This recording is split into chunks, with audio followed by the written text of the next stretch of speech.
नमस्कार, मैं प्रतिभा सिन्हा और आप देख रहे हैं सोशल मीडिया संवाद। प्रकृति ने हमें लाखों उपहार मुफ्त में दिए हैं। ये उपहार अनमोल हैं, जिन्हें संभाल कर रखना हमारी जिम्मेदारी है। लेकिन इसके विपरीत किसी न किसी बहाने हम अक्सर इससे छेड़छाड़ करते हैं। हमें लगता है कि हम कुछ बना रहे हैं, लेकिन इसकी आड़ में हम इसके मूल स्वरूप को बिगाड़ते चले जाते हैं। इसके लिए प्रकृति हमें आगाह भी करती है, लेकिन हम उसे नजरअंदाज कर देते हैं। कई बार गंभीर प्राकृतिक आपदा भारी तबाही के साथ हमें बड़ी चेतावनी और सबक भी दे जाती है। उत्तराखंड के चमोली में ग्लेशियर का फटना और भारी तबाही भी इसी बेपरवाही लापरवाही का दुष्परिणाम है। 7 फरवरी को सुबह 10 बजे देवभूमि उत्तराखंड का चमोली जिला भारी तबाही से दहल उठा। जोशीमठ और उसके आसपास ऐसा हाहाकार मचा कि भारत ही नहीं, पूरे विश्व में इसकी चीख पुकार गूंज रही है। ग्लेशियर फटने से धूली गंगा का ऐसा रौद्र रूप सामने आया जिससे आसपास सारा कुछ तबाह कर दिया। 170 से भी अधिक लोग लापता हैं। ये पावर प्रोजेक्ट में काम करने वाले मजदूर थे। एनटीपीसी के 520 मेगावाट बिजली project, Rishiganga highway power project और दूसरी परियोजनाओं को भी भारी नुकसान पहुंचा। भारत चीन सीमा को जोड़ने वाला पुल भी बह गया।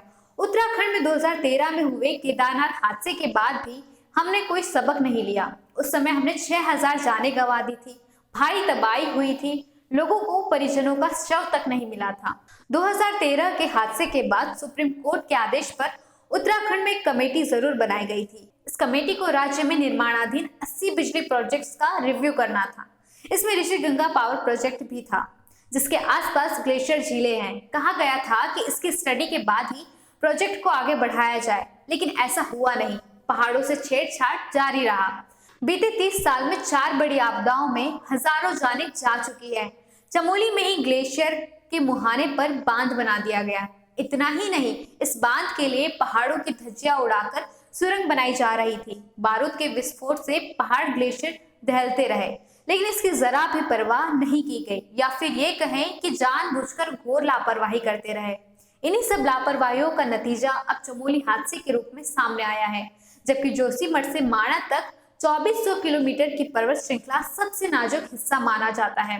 वैसे 2013 में केदारनाथ हादसे के बाद जब मामला सुप्रीम कोर्ट तक पहुंचा था, तब 2014 में सुप्रीम कोर्ट ने यहाँ चल रहे 39 में से 34 पावर प्रोजेक्ट्स पर रोक लगा दी थी। इसी मामले में 2016 में जल संसाधन मंत्रालय ने चेतावनी दी थी कि यदि उत्तराखंड में नदियों पर कोई भी नया बांध या पावर प्रोजेक्ट बनाया गया तो यह खतरनाक साबित होगा। लेकिन पर्यावरण व ऊर्जा मंत्रालय की राय से ठीक इसके उलट रही और उसने बांध और प्रोजेक्ट को सुरक्षित बताया।